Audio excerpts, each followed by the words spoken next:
जिस समय रजिस्ट्रेशन की ताकतें जुडिशरी से लेकर रेवेन्यू डिपार्टमेंट को दी गई थी, उस समय सरकार ने यह कहा था कि नए कानूनी प्रावधानों के मुताबिक ये मुमकिन नहीं है कि रजिस्ट्रेशन की ताकत जुडिशरी के पास रहे। जुडिशरी के लोगों ने उस पर हंगामा भी किया था और सड़कों पर वकील भी आए थे।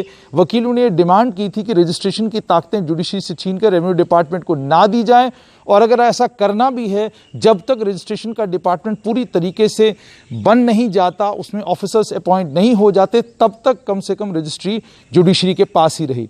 लेकिन सरकार ने एक भी न मानी और सरकार ने कहा होगा तो अभी, और हम कोई भी ऑर्डर वापस नहीं लेंगे।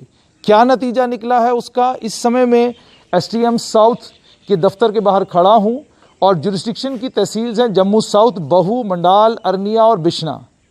रजिस्ट्रेशन एक्ट 1908 के तहत जिस समय रजिस्ट्रेशन जुडिशरी से रेवेन्यू डिपार्टमेंट को दी गई, उस समय ताकतें रजिस्ट्रेशन की एसडीएम साउथ के पास थीं। एसडीएम साउथ उन ताकतों का इस्तेमाल भी करते रहे, लेकिन उसके बाद अप्रैल के महीने में रजिस्ट्रार जनरल ने एक ऑर्डर किया, जिस ऑर्डर में उन्होंने सब रजिस्ट्रार जम्मू सुरेंद्र कुमार भगत को पोस्ट किया। उन्हें सब रजिस्ट्रार पोस्ट करने के बाद अप्रैल के महीने में जब उन्हें पोस्ट किया गया, कोविड-19 था, लॉकडाउन था, तमाम सरकारी दफ्तर बंद थे, उसके चलते यहां कामकाज नहीं हुआ, समझ में आता है। लेकिन इलेक्ट्रॉनिकली, वीडियो कॉन्फ्रेंसिंग के जरिए, और उसके अलावा आपको ये भी मालूम है कि हर डिपार्टमेंट में मीटिंग्स हो रही थी। हर डिपार्टमेंट में जो इम्पोर्टेंट कामकाज है वो कामकाज हालांकि बिल्कुल निचले स्तर पर, बिल्कुल थोड़े लेवल पर हो रहे थे, लेकिन हो रहे थे। अप्रैल में सब रजिस्ट्रार को पोस्ट करने के बाद जून 8 को जब लॉकडाउन खुला है, तो सब रजिस्ट्रार जम्मू साउथ सुरेंद्र कुमार भगत सरकार से ये सवाल पूछ रहे हैं कि मेरा स्टाफ कहां पर है। एक भी आदमी को सब रजिस्ट्रार के साथ अभी तक पोस्ट नहीं किया गया है। वो कहां पर बैठेंगे इसका कोई अता पता नहीं है। क्या वो एसडीएम साउथ के दफ्तर में ही उनका दफ्तर रहेगा, इसकी भी कोई जानकारी लोगों को नहीं है। और ना सब रजिस्ट्रार साउथ को ये मालूम है कि उन्हें किन के साथ मिलकर काम करना है। उन्हें अगर रजिस्ट्रेशन करनी है तो क्या उनके साथ उनका स्टाफ भी कोई होगा।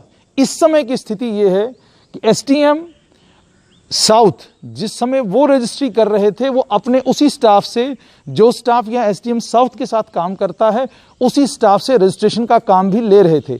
लेकिन सब रजिस्ट्रार को पोस्ट करने के बाद अब उनके पास स्टाफ नहीं है काम चलाने के लिए। नतीजा यह है कि लगभग 700 के करीब रजिस्ट्रेशंस हैं जो इस समय इस दफ्तर में, सब रजिस्ट्रार जम्मू साउथ के दफ्तर में पेंडिंग हैं। और सब रजिस्ट्रार एक दफ्तर से दूसरे दफ्तर घूम रहे हैं ये मांग करने के लिए कि उन्हें स्टाफ दिया जाए, उन्हें फॉरेन स्टाफ दिया जाए, ताकि जो रजिस्ट्रेशन का काम पेंडिंग है उस काम को कम से कम निपटाया जाए। पेंडिंग अगर 700 के करीब रजिस्ट्रेशन की फाइल्स हैं, तो ज़रा अंदाज़ा लगाइए कि नई फाइलें जब आएंगी तो रजिस्ट्रेशन का नंबर कहाँ पहुँचेगा। अब सवाल यहाँ पर ये कि जब जुडिशरी से ये तमाम ताकतें लेकर रेवेन्यू डिपार्टमेंट को दी गई थी, तो डिपार्टमेंट कितना तैयार था उसका अंदाज़ा आपको इस बात से लग सकता है कि आज ये कहा जा रहा है कि किसी भी जगह सब रजिस्ट्रार को बिठा दीजिए जहां पर वो रजिस्ट्रेशन का काम करना शुरू करे। वो किसी भी जगह बैठे, लेकिन बिना स्टाफ के वो काम कैसे करेगा ये नहीं बताया जा रहा। वो किस कुर्सी पर बैठेगा कोई पता नहीं, क्या टेबल मिलेगा उसको या नहीं मिलेगा उससे अभी तक खबर ही नहीं। यानी हम अनप्लान्ड थे, हम इन नई डेवलपमेंट्स के लिए, नए बदलावों के लिए तैयार नहीं थे।